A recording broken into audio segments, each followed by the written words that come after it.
Salut à tous, c'est Baptiste, bienvenue dans cette nouvelle vidéo. Aujourd'hui, j'aimerais vous donner 5 secrets pour pouvoir trouver une bonne affaire et cela rapidement. Mais avant toute chose, abonnez-vous à la chaîne YouTube pour ne rater aucune de mes futures vidéos et cliquez sur la petite cloche à côté du bouton s'abonner pour recevoir une notification à chaque nouvelle publication. Alors peut-être qu'à l'heure actuelle, vous souhaitez investir, mais vous ne savez pas comment trouver une bonne affaire. Peut-être que vous savez comment trouver une bonne affaire, mais vous voulez trouver une très bonne affaire. C'est ce que je vais vous partager dans cette vidéo. Alors voilà, moi au début, je ne savais pas vraiment comment faire. Je me suis formé au travers de formations, de conférences, de séminaires, de rencontres avec des multimillionnaires immobiliers, des promoteurs ou autres qui ont pu m'expliquer comment faire. Et ensuite est venue cette partie de pratique sur le terrain qui m'a du coup donné beaucoup d'expérience et ce qui me permet aujourd'hui de vous expliquer comment trouver une très bonne affaire. Alors la première des choses à bien comprendre, c'est qu'il faut justement comprendre et connaître un marché sur le bout des doigts avant d'y investir. Je connais pas mal de personnes qui me disent tiens Baptiste, j'ai envie d'investir dans cette ville parce que j'habite dans cette ville. Et en toute honnêteté, vous connaissez le marché, c'est très bien, mais peut-être qu'elle n'est pas rentable. Donc on doit connaître le marché et on doit surtout l'analyser, voir sa viabilité. Et ça, c'est vraiment très important. Donc on va faire des études, par exemple, de démographie, voir si le nombre d'habitants augmente ou baisse. Voilà, pour vous donner un exemple, si le nombre d'habitants venait à baisser, par exemple, c'est qu'il y aura plus de logements vides et donc que tout le monde va baisser ses loyers pour pouvoir remplir son appartement d'un locataire et ce sera un peu la course à celui qui baissera le plus possible son appartement. Et donc c'est pas très intéressant, ça témoigne d'une non-attractivité d'un bien. La plus-value à la fin, elle n'existera pas, ce sera peut-être même une moins-value importante et ça c'est vraiment très problématique. Donc faites attention à ça. Si vous faites de la colocation, on va typiquement voir le nombre d'étudiants par exemple. On va voir pour différents types de locations le nombre de voyageurs. On va voir par exemple le taux de remplissage des hôtels. On peut demander ce rapport-là à l'office de tourisme. On peut demander pas mal de choses. On peut analyser plein de choses. On peut regarder le revenu moyen par habitant. On peut regarder l'âge moyen, le patrimoine moyen. On peut regarder l'attractivité d'un quartier. Parce que voilà, on analyse une ville, ensuite on analyse un quartier. On va regarder le prix au mètre carré d'achat, le prix au mètre carré de location moyen dans ce quartier-là par type de surface. Et on va pouvoir se rendre compte de la réalité du marché et se dire tiens c'est intéressant, tiens ça ne l'est pas et vraiment se faire son propre jugement, d'accord? C'est pas parce qu'on habite dans une ville qu'on doit investir dans cette ville parce qu'elle n'est peut-être pas rentable, elle n'est peut-être pas intéressante. Et d'un autre côté, c'est pas parce qu'on est à 2 heures d'une ville qu'elle n'est pas intéressante non plus. Donc il faut vraiment se former et regarder. La deuxième des choses que je peux vous donner dans cette vidéo, c'est de faire un maximum de visites. Pourquoi faire un maximum de visites? C'est pour s'entraîner déjà, de 1, et pour se créer plus d'opportunités.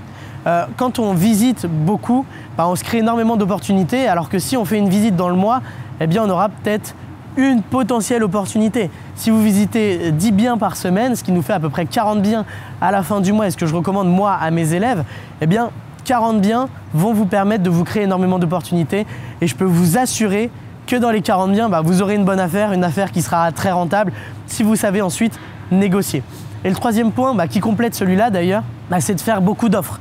On fait beaucoup de visites, on se crée beaucoup d'opportunités et on va faire beaucoup d'offres ensuite. Une fois, voilà, pourquoi faire beaucoup d'offres en fait? C'est tout simplement pour jouer avec la loi des nombres. Si on fait beaucoup d'offres, on a beaucoup plus de chances d'avoir un accord, d'avoir la possibilité d'acheter un bien avec un rabais important. Et ces offres-là, on va les faire à des prix cassés. On va faire la technique de la crise cardiaque, j'appelle ça. C'est du moins 40, moins 50% en dessous du prix du marché. Vraiment tomber sur le bon vendeur et on va ensuite faire des contre-offres pour ensuite venir s'aligner à moins 20, moins 30%. Je tiens à m'excuser pour le bruit que vous allez probablement entendre. On est à Monaco, en plein centre-ville, à quelques centaines de mètres, peut-être moins, du grand casino, la place du casino. Et il y a énormément de travaux, énormément de voitures qui font pas mal de bruit. C'est assez problématique, mais bon, je voulais vraiment vous partager cette petite avenue très sympathique, très réputée pour ses magasins renommés, mais aussi de par son architecture qui est très classe et très sobre, épurée ou autre, et qui a une très grande histoire ici à Monaco. Donc voilà, pour repartir dans le sujet, je vous invite vraiment à faire un maximum d'offres et ne pas avoir peur à faire de faire de grands rabais en fait. Parce que si vous faites par exemple 50% d'offres sur 40 visites dans le mois, ça vous fait 20 offres à moins 40, moins 50%. vous êtes sûr d'avoir un bien qui va arriver à moins 20, moins 30% en dessous du prix du marché, c'est une certitude. Le quatrième point, le quatrième secret que je peux vous donner dans cette vidéo, c'est tout simplement que vous devez apprendre à voir le potentiel de chaque bien. Et ça, c'est très important car ça va débloquer énormément de situations en premier lieu, et de deux, ça va vous permettre d'acheter des biens qui sont très rentable. Alors comment est-ce que l'on apprend à voir le potentiel de chaque bien? C'est encore une fois en visitant, c'est encore une fois en faisant des offres, c'est encore une fois en se formant tout simplement de par des livres, des vidéos YouTube gratuites comme vous êtes en train de le faire. Alors qu'est-ce que l'on doit apprendre quand on doit voir le potentiel de chaque bien? On doit voir son potentiel au niveau de la multilocation. Si on a un bien tout simple, on se dit qu'on va peut-être ajouter une cloison et louer à la chambre pour pouvoir faire de la colocation. Et par exemple, cela, c'est tout simplement voir le potentiel de la multilocation, voir le potentiel de l'exploitation du bien. Et ça, c'est vraiment important parce qu'on peut se dire, tiens, avec ce bien-là, je vais pouvoir le diviser en deux, faire par exemple une location courte durée, faire une colocation ou autre. Et ça va vous permettre du coup de pouvoir voir les différentes possibilités de par l'exploitation du bien ou autre. Et ça va augmenter vos revenus puisque ça va augmenter les loyers perçus que vous allez du coup engranger, et cela chaque mois de manière récurrente. C'est ce que permet l'immobilier, et c'est le gros avantage de la chose. Et l'autre point qui vient compléter ce quatrième secret, c'est tout simplement de voir le potentiel par rapport aux travaux d'un bien. Typiquement, vous allez avoir un bien qui ne ressemble à rien du tout, personne n'en veut, et vous allez voir que il y a un fort potentiel, que vous allez pouvoir tout retaper, que vous allez pouvoir faire ça de telle sorte ou autre. Et des fois on achète des plateaux, il n'y a pas de mur, il n'y a rien du tout, simplement quelques murs porteurs justement. Et on se dit tiens, je vais faire une chambre là, un appartement ici, comme ça, 2 entrées de cette façon. Et en fait on va pouvoir louer cela avec de grosses rentabilités. Et c'est le gros avantage. Et si vous n'apprenez pas à voir le potentiel de chaque bien, vous ne pourrez tout simplement pas acheter ce type de biens qui sont les affaires les plus rentables tout simplement. Et le cinquième point que je peux vous donner, le cinquième secret, c'est tout simplement de pratiquer. Donc là, ce n'est pas un énorme secret en fait, je pense que vous le savez déjà, mais voilà, le fait de pratiquer, ça va vous aider à gagner de l'expérience, et l'expérience, c'est la meilleure des choses. Alors attention, l'expérience est bien plus formateur que tout, mais vous devez d'apprendre avant pour pouvoir passer à l'action. C'est une nécessité. Vous ne pouvez pas vous dire que l'expérience va vous apprendre à faire les choses, puisque vous pouvez vous tromper, et parce que des fois certaines opportunités vont se présenter à vous et vous ne saurez pas vraiment s'il faut les saisir ou non. Il y a des bonnes opportunités et des mauvaises, et vous pourrez peut-être saisir une mauvaise opportunité et peut-être avec un coup de chance en saisir une bonne. Peut-être que vous aurez peur car vous ne serez pas assez formé en amont, donc vous ne saisirez pas la bonne. Peut-être que vous êtes un petit peu foufou et puis vous allez saisir la mauvaise. Donc voilà, c'est assez mauvais, faites attention à cela, formez-vous en amont, et puis en aval, pratiquez, passez à l'action, faites les choses, négociez, n'ayez pas peur, et voilà, visualisez-vous, dans le succès. C'est vraiment ce qui nous aide à faire les choses. Voilà, typiquement, moi, je le dis assez régulièrement, mais ce que je fais, c'est que je fais par exemple des configurations de voitures de luxe ou autres. Je vois les maisons à acheter au bout du monde, par exemple, et qui se chiffrent à plusieurs millions d'euros. Alors voilà, ma vie ne tourne pas autour de l'argent, mais l'argent permet de vivre des expériences. Et vous devez de penser à cela, de penser à la vie que vous allez avoir grâce à l'investissement immobilier. Même si vous avez 2-3 000 euros qui tombent en récurrent, pensez à ce que ça va débloquer dans votre vie, ce que ça va vous permettre de faire.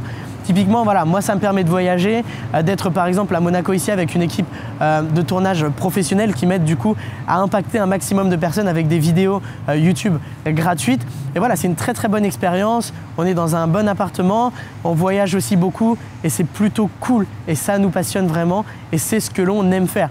Ensuite, je vais partir plusieurs mois en Asie, visiter, découvrir de nouvelles cultures, travailler aussi, développer des projets qui me passionnent. Je fais un petit peu d'humanitaire. Cela me permet aussi de donner de l'argent pour nourrir des enfants au bout du monde ou autre. Et en fait, tout ça, ça a un impact. Et on se sent bien plus heureux en impactant le monde, et pas simplement en impactant notre vie, mais aussi en découvrant du coup comment est-ce que ça se passe ailleurs. De par le voyage, de par le fait de passer aussi plus de temps avec nos proches. Tout ça, ça nous épanouit beaucoup plus. Et je vous invite vraiment à vous visualiser du coup dans cette réussite. Donc voilà, j'espère que ces 5 secrets pour trouver une bonne affaire rentable rapidement vous ont aidé à y voir un petit peu plus clair sur le processus d'investissement. Et si vous êtes sur cette vidéo, c'est probablement que vous souhaitez investir dans des biens rentables. Et c'est pour cela que j'ai décidé d'organiser une conférence en ligne 100% offerte dans laquelle je vais vous expliquer comment trouver des biens rentables en détail, comment obtenir un financement aux meilleures conditions. Je vais aussi vous expliquer comment j'ai fait pour acheter 4 appartements pour mes parents financés à 110% qui génèrent 5 000 € de loyer pour 2 000 € d'excédent. Donc après paiement déchargé du crédit, il reste 2 000 € net. Et puis aussi, je vais vous expliquer comment faire la même chose. Donc voilà, si ce n'est pas encore fait, abonnez-vous à la chaîne YouTube pour ne rater aucune de mes futures vidéos et cliquez sur la petite cloche à côté du bouton s'abonner pour recevoir une notification à chaque nouvelle publication. Aussi surtout, mettez-moi un like si vous avez apprécié la vidéo et posez-moi vos questions en commentaire si vous en avez. Je me ferai un plaisir d'y répondre en personne. Voilà. Donc voilà, je vous dis à très vite dans une prochaine vidéo ou à tout de suite durant la conférence. Ciao, ciao.